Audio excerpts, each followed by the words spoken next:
But let's zone in, as I said, on some of the President Ramaphosa's plan of actions to remedy the state of security, which is where he began really this speech, perhaps partly because of where the speech was delivered today and some of the issues that are faced by the country. And to help us with that is Professor Anthoni van Nieuwkerk, who's at the Center for Defense and Security Management, School of Governance at Wits University. Thanks very much indeed for joining us and welcome to the program.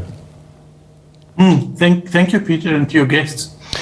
I suppose he had to start with security in a way partly because he was delivering his State of the Nation address not at Parliament. Yeah, security breach. Unclear who started the fire. More fires elsewhere in the country. Some people see a trend. So he couldn't have spoken about the state of the nation and the state of the country and the infrastructure without touching on security, and he did. It took a bit of time to get there, but if you'll allow me, I think he said four things, if I have to compress it. The first one, I think politically significant, is that he said that Cabinet accepts responsibility for the breakdown of law and order, the chaos last year in July. And this is his response to Sandy Africa's report. And then people jumped up and down. I heard some comment afterwards by politicians. He must fall on his sword.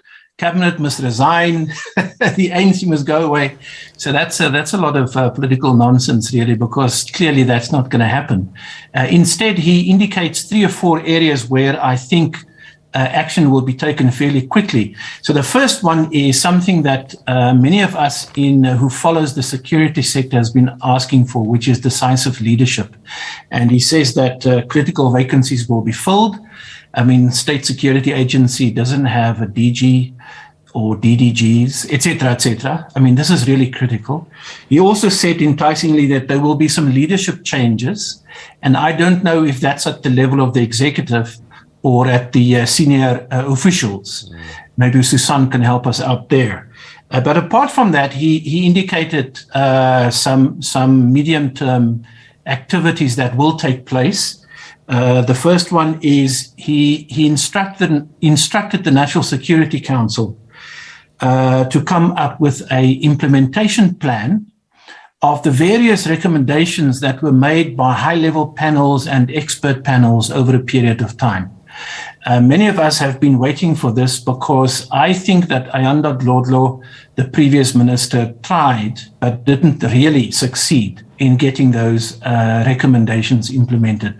There's a whole raft of them. There's a list which we can go through later if you want. But he also said, secondly, related to the reform of the security sector, that corruption will be tackled in a particular way. So he says that remember the uproar when he said that Zondo proved state capture, something to that effect, and there was a noise in the House. And he did point out that this state capture compromised service delivery, and so there's going to be a plan of action to deal with corruption. And he takes the National Prosecuting Authority and the Special Investigative Unit quite serious, and they will be capacitated, etc.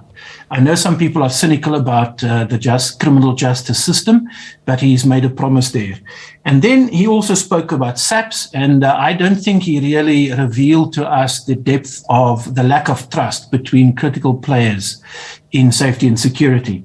Maybe it was not the moment to say that, but he wants SABC to recover crime intelligence and leadership so they can tackle criminal syndicates, which in the wake of state capture has popped up everywhere and has not gone away. And he talks about economic sabotage. And I think that's positive. And then finally, he's asking for input from MPs and Parliament in a structured way involving civil society and others to help think through a sort of an inclusive plan of how we can think freshly and new about how to provide security, what I would call the need now for human security, which is freedom from fear and freedom from want. So the two big elements in his SONA, in his opening of Parliament speech for me is the problems, the socioeconomic deprivation, poverty, inequality, which is a form of insecurity, and then a plan on the table in the next 2 months to begin to address this systemically and systematically. And dare I say, this cannot happen overnight. We need time to put that plan together properly. All right. So, a lot of people will be watching at home and they'll be saying, you know what, in the last few years, have not felt this insecure before, especially when we've seen the things that we've seen. And if Parliament itself isn't safe, which should be one of the most safest places in the country, plans are one thing, but the one thing that this government time and time again has shown is that it's not knowing what to do, but it's the doing what needs to be done. Do you get a sense that something is going to change, or we'll have reasons why we couldn't do what we promised this time next year? Peter, I don't want to be too cynical or too skeptical. I want to give him a chance.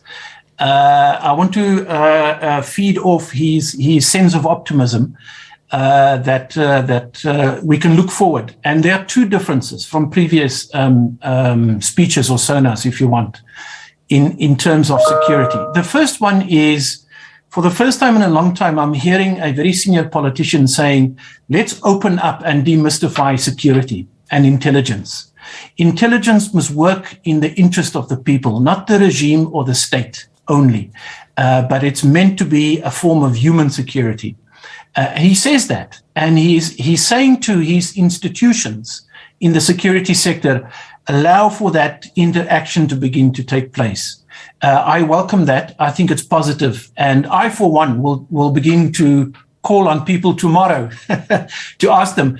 There's a brains trust in civil society, in academia, and elsewhere, think tanks and NGOs that are standing by to assist with planning.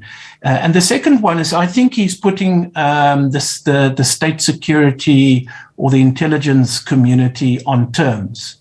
He is saying that criminal elements have infiltrated the state. They have not yet been dislodged. And you are right. People are unsafe tonight. And now's the time to make these instruments of the state to work against the criminal element and in favor of bringing security to the people. If he keeps this behind doors and inside the National Security Council and at the level of cabinet, then we will have the same conversation next year. But if he trusts his citizens to participate in this process of thinking about how to secure the nation, then I'm more optimistic. Do you think then bringing the intelligence structure into the presidency gives him greater control over security? It does, and it does another thing. Think about it like this.